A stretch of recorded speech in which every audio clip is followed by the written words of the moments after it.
हैं register, sign करते हैं वो काटते जाते हैं, साइन करते हैं काटते जाते हैं। स्थिति सर ऐसी दमनात्मक स्थिति है, पता नहीं चलता है। और हाई कोर्ट रिपोर्ट की है, हाई कोर्ट डायरेक्शन दिया है, यूनिवर्सिटी को डायरेक्शन दिया है, साइंस का टीचर यहाँ पर किसी भी सूरत में लॉ कॉलेज में प्रिंसिपल के पोस्ट पर नहीं रह सकता है।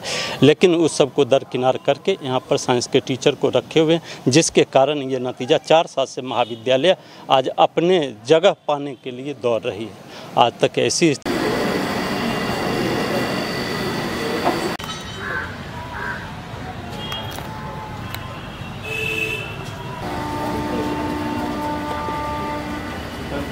बड़ी बात है जो 2022 में जो टीम आई थी, अगस्त में टीम आई थी, 3 अगस्त को यहाँ पर टीम आई थी। उस समय में जो कॉन्ट्रेक्चुअल टीचर्स के लिए जो रिपोर्टिंग यहाँ से गया था, माननीय वर्तमान प्रिंसिपल साहब ने जो दिलीप चौधरी जी जो रिपोर्ट दिया था, उसमें कॉन्ट्रेक्चुअल टीचर का 73,083 रुपया है। आप देख सकते हैं जो हाई कोर्ट में भी पेपर लगी हुई है। और सबसे दुखद बात ये है जो 73,000 रुपया हाई कोर्ट में है, BCI के पास रिपोर्टिंग की है और इन्होंने 42 महीना से हम तीनों कॉन्ट्रेक्चुअल टीचर का पेमेंट को रोक रखा है। और इससे और दुखद बात है, एक परमानेंट टीचर हैं तो डॉक्टर बद्रे आलम खान, उनका भी 22 महीना से करीब पैसा रोक के रखा हुआ है, जबरन रखा हुआ है। हम लोग प्रत्येक दिन आते हैं, कभी धमकी मिलती है जो रजिस्टर पर साइन मत कीजिए, साइन कीजिएगा तो फिर रजिस्टर मेरा आप देख सकते हैं रजिस्टर साइन करते हैं वो काटते जाते हैं, साइन करते हैं काटते जाते हैं।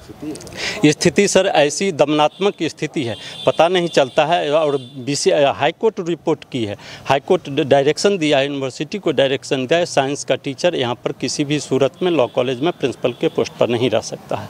लेकिन उस सब को दरकिनार करके यहाँ पर साइंस के टीचर को रखे हुए हैं, जिसके कारण ये नतीजा 4 साल से महाविद्यालय आज अपने जगह पाने के लिए दौड़ रही है। आज तक ऐसी स्थिति कभी देखने को नहीं मिली थी। मेरा नाम प्रभात कुमार नीरज। मैं इससे संबंध में माननीय प्रधानमंत्री महोदय को लेटर लिखा है, माननीय मुख्यमंत्री महोदय को लेटर लिखा, महामहिम राज्यपाल महोदय को मैंने लेटर लिखा, शिक्षा विभाग डॉक्टर रेखा कुमारी के पास लेटर लिखा और दर्जनों से ज़्यादा एप्लीकेशन हम यहाँ पर ये विश्वविद्यालय में महाविद्यालय में जमा कर चुके हैं। लेकिन यहाँ पर हम संविदा वालों के सुनने वाला कोई नहीं है। बारे में ही सिंडिकेट अनुमोदन उपरांत हम लोगों की बहाली तत्कालीन कुलपति महोदय डॉक्टर समरेंद्र प्रताप सिंह द्वारा हुई और तब से अनवरत रूप से हम लोग सेवारत हैं। अब तक जितने बार भी बार काउंसिल ऑफ इंडिया से नामांकन हेतु जो भी रिपोर्ट सबमिट की गई है, जो भी टीचर्स के पैनल सबमिट किए गए हैं, उन सब में कंटिन्यूअसली हम लोगों का नाम रहा है। इस बार एक कौन सी आशय है हमको समझ में नहीं आया। इस संविदा शिक्षक के 3 अब बचे हैं, बाकी सब रिटायर कर गए। इन 3 का नाम उस शिक्षक पैनल लिस्ट से हटा दिया गया। हम लोगों ने इन बातों की जानकारी महाविद्यालय से लेकर के विश्वविद्यालय तक के कुलपति महोदय, रजिस्ट्रार महोदय सबको दे चुके हैं कि ऐसा क्यों किया जा रहा है। अगर आपने कोई चिट्ठी पत्री या कोई लेटर इशू किया है ऐसा करने के लिए, तो इसकी जानकारी तो हमको मिलना चाहिए। आप खामोशी से अगर कुछ ऐसा कर रहे हो तो स्थिति ये है कि 12 से 14 साल की सेवा के उपरांत भी, वो भी सेवा कैसा, आप लोगों से बोलने में हमको कोई हिचक नहीं। जहां दुनिया 80,000 पाती थी, वहां ये लोग शोषणात्मक तरीके से प्रतिफल देते थे मात्र 8,000 का। कम से कम विश्वविद्यालय के फाइल में जो हम लोगों का फाइल है, उसमें 100 से ज़्यादा लेटर होंगे जो हम लोगों के प्रतिफल के इन्हेंसमेंट के लिए वहाँ समर्पित है। लेकिन आज तक विश्वविद्यालय ने ध्यान नहीं दिया। ये कुठाराघात क्यों? हम बोले कि आप एक स्वीपर को दे रहे हैं तो 14,000 15,000 दे रहे हैं। हम PhD इन लॉ हो करके हमारे फैकल्टी मेंबर LLM हो करके आपके यहाँ सेवारत हैं। 14 साल की सेवा है। बार बार हम आपके यहाँ एप्लीकेशन डालते हैं कि उचित भुगतान हम लोगों को दिया जाए, और उस उचित को अनुचित रूप से आप टालते आ रहे हैं। आज तक कोई कॉग्निजेंस नहीं ले रहे हैं। इस बारे में कई सरकारी संस्थान में भी एप्लीकेशन डाला गया है। हाई कोर्ट के अंदर भी ये बातें आपने यानी हमारे शिक्षक वर्ग ने रखी है। अब जी एक मिनट। क्या नाम है आपका? मेरा डॉक्टर मजहरुल हक।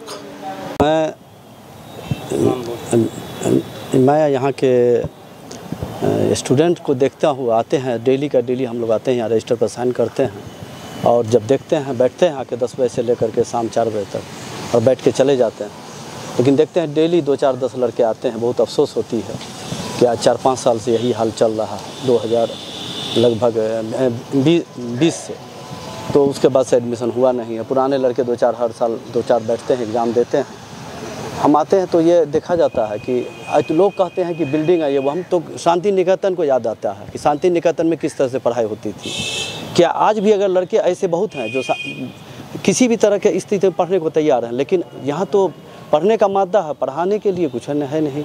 और जब तक ऊपर से सहयोग नहीं होगा कोई कैसे पढ़ाएगा। आज भी हम लोगों का कोई भी स्टूडेंट, एक स्टूडेंट पे ऐसा शिकायत कर दे कि अच्छा नहीं पढ़ाते हैं, पढ़ाने का कोई भी कैटेगरी हम लोग का किसी से कम नहीं है, चाहे वो कितनों बड़े गोल्ड मेडलिस्ट क्यों ना हो। लड़के हमसे खुश हैं, हमारा स्टाइल पढ़ाने का जो है वो अच्छे गोल्ड मेडलिस्ट में नहीं है।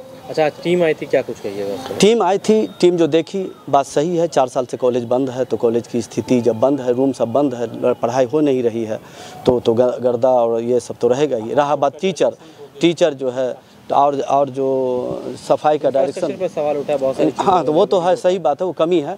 लेकिन कमी जो परमानेंट कोई प्रिंसिपल अगर रहेंगे तो ना, यहाँ तो हर हमेशा प्रिंसिपल को बदल दिया जाता है, तो कैसे इसका कुछ होगा भलाई।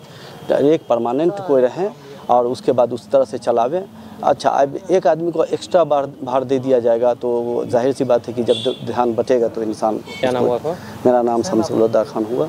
और ऐसे नए प्रिंसिपल भी हैं, चाहते तो ज़रूर हैं, लेकिन कहने का ये मतलब है कि जब तक ऊपर से सहयोग नहीं हो तब तक कैसे होगा। सरकार का भी सहयोग चाहिए। इसको बाइफरकेट आज तक नहीं किया गया। UGC का जो फंड आता है वो इसको आज तक एक पैसा नहीं मिला। तो जब ये फंड ही नहीं मिला तो क्या कॉलेज में क्या पैसा लगाएगा, कौन लगाएगा अपने पॉकेट से।